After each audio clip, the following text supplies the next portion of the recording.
ब्रह्मचर्य। ब्रह्मचर्य के बिना जीवन मृत है, मृत जीवन। ब्रह्मचर्य अमृत है।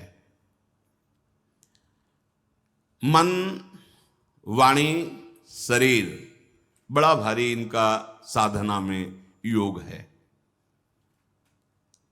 अष्ट प्रकार के मैथुनों का सर्वथा त्यागी ही ब्रह्मचारी कहा जाता है। पूज्यपाद श्री उड़िया बाबा जी महाराज, मूर्तिमान ब्रह्म, ब्रह्मचर्य ही महान सामर्थ्य, परम पुरुषार्थ, भगवत प्राप्ति का प्रबल साधन है। परम सुख का, परम शांति का, परम स्मृति का, महान धृति का ये प्रधान साधन ब्रह्मचर्य है। जो इस साधन से हीन है वो मृत हैं, खुद देख ले। स्मृति काम नहीं, शरीर में विशेष रजोगुण का प्रभाव, भोग वासना से जलता हुआ हृदय, छल कपट, आगे चलकर शरीर पीड़ा से युक्त हो जाना, बुझा बुझा स्वभाव रहना, हृदय में एक विशेष चिंता, कल्पनात्मक भय, विषाद और पशुवत आचरण, ब्रह्मचर्यहीन जीवन। जो ब्रह्मचर्य धारण करना चाहे, भगवत मार्ग में जो चलते हैं उनके लिए तो है ही, पर जो भी परम सुख, परम आनंद और लोक में उन्नति, परलोक में परम पद, उसे ब्रह्मचर्य अवश्य धारण करना चाहिए। वैरागी के लिए नैष्ठिक ब्रह्मचर्य, आजीवन ब्रह्मचर्य। प्रवृत्ति गृहस्थ मार्ग के लिए संयम पूर्वक ब्रह्मचर्य का बर्ताव करना। जब तक पाणी ग्रहण संस्कार ना हो तब तक ब्रह्मचर्य अवश्य रहो। यदि उस समय तक ब्रह्मचर्य नहीं रहते तो तुम गृहस्थी को ठीक से नहीं चला पाओगे, वास्तविक अच्छे गृहस्थ नहीं बन सकते हो। जो तुम्हारी गृहस्थ की वृत्तियां हैं उनमें तुम सफल नहीं हो पाओगे।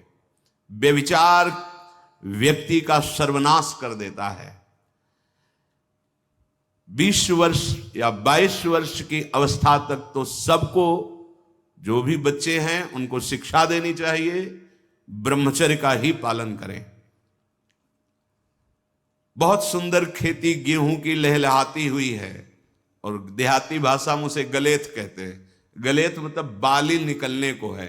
अब काट लो आप, एक दाना नहीं मिलेगा, और थोड़ा रुक जाओ धैर्य पूर्वक, बाली आ जाने दो, उसमें दाना पड़ने दो और दाना पक जाने दो, तो 1 बीघा खेत में 40 मन गेहूं होगा।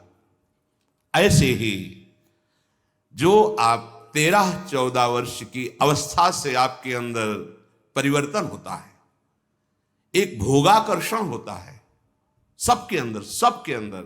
जो इस भूमि में जन्मा है, या भगवान या भगवत प्राप्त महापुरुष कारक पुरुष, उसकी बात तो अलग है।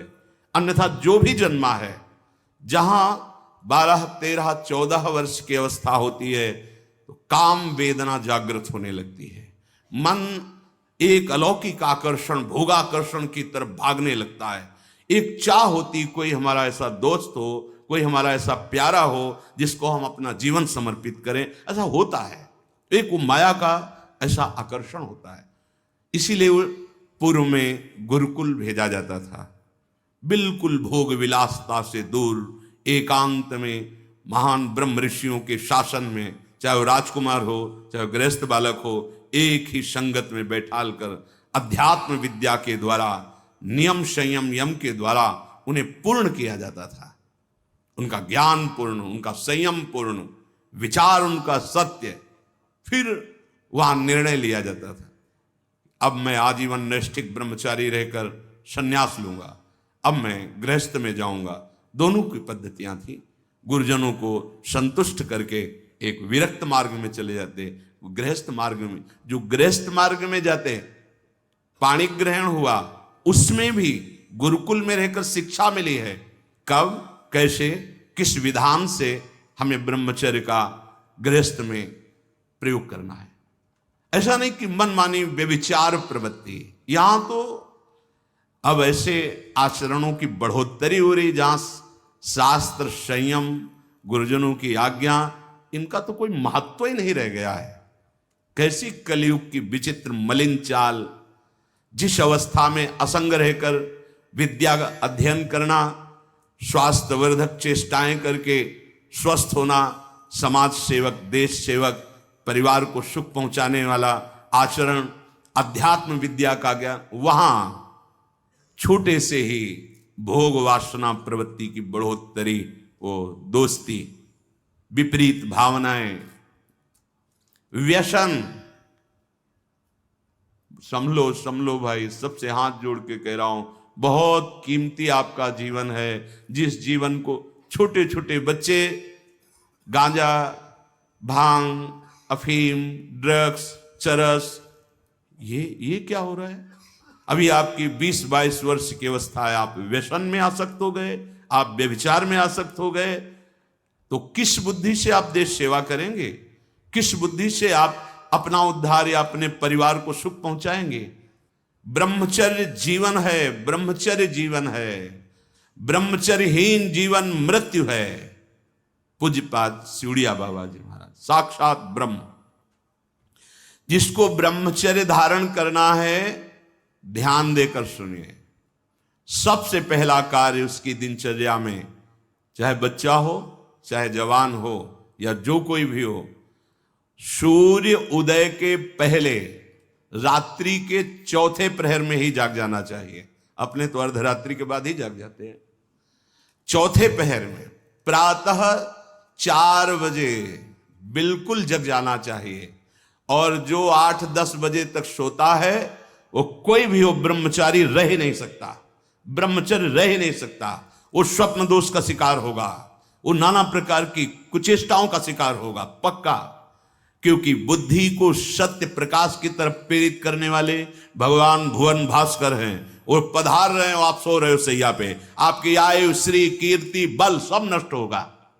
देखो ना, जो 10-10 बजे तक सोते हैं, देखो ना, उनसे बात करके देखो, एकदम ऐसा लगता है बुझा हुआ जीवन, कोई भागवतिक तेज उत्साह न वाणी में, न नेत्रों में, न तन में। क्या जीवन, मृत जीवन। सबसे पहला नियम लीजिए, जहां भी आपको शब्द सुनाई दे, आपका जीवन ब्रह्मचर्य ही अमृत है और आपका जीवन ब्रह्मचर्य ही नहीं मृत्यु है। ब्रह्मचर्य रहने के लिए आपको अपनी दिनचर्या सुधारनी होगी। प्रातः 4 बजे आपको उठना ही होगा, तभी आप ब्रह्मचर्य रह सकते हैं। अगर आप नहीं उठते तो आप देख लेना, इसका आध्यात्मिक प्रभाव पड़ता है।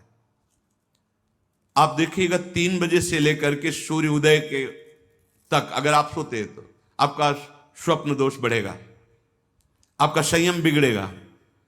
अगर आप कोई ऐसी कुचेष्टाएं नहीं किए हैं तो स्वप्न दोष की संभावना ही नहीं होती।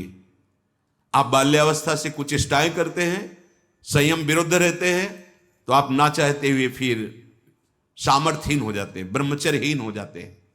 बहुत ध्यान दें, ये अध्यात्म में जैसे पूरा मकान बनने के लिए नींव मजबूत होना जरूरी है, चाहे जयखंड का बना लो आप, अगर नींव मजबूत है, नींव मजबूत नहीं तो फिर मकान ढह जाएगा।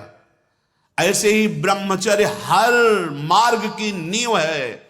चाहे जिस मार्ग में चलना चाहो, चाहे जिस संप्रदाय में चलना चाहो, चाहे लौकिक मार्ग हो या पारलौकिक, आपका ब्रह्मचर्य नींव है जीवन की। इसको मनोरंजन मत समझो।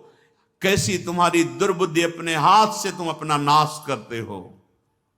कैसी कैसी दुर्बुद्धि जागृत हो गई, सावधान।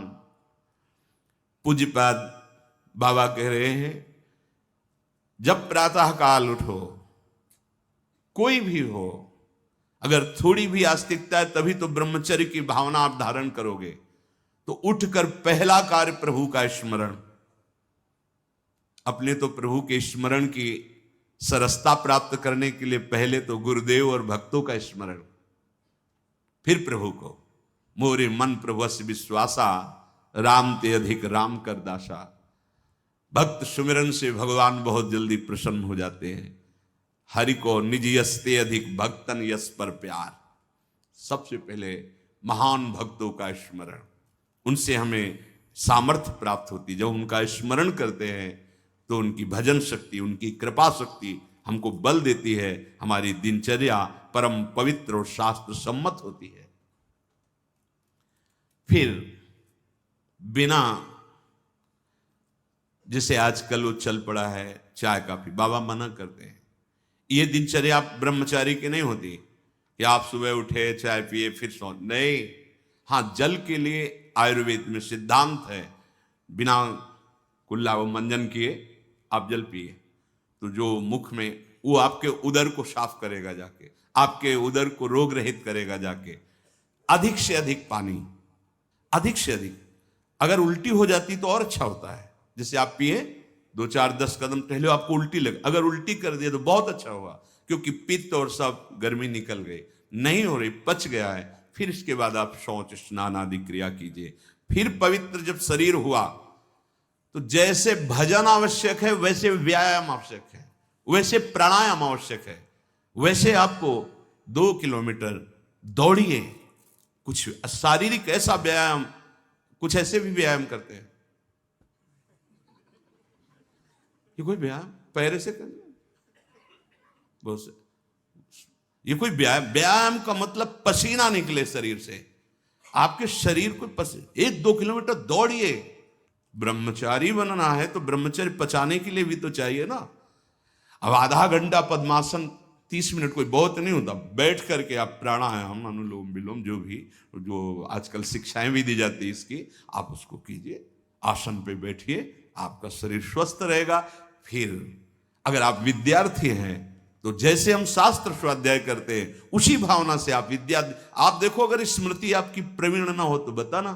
परम पवित्र विचार वाला, परम पवित्र आहार वाला, परम पवित्र जब आपकी चेष्टाएं, तब इस महान शक्ति को धारण किया जाता है। ऐसे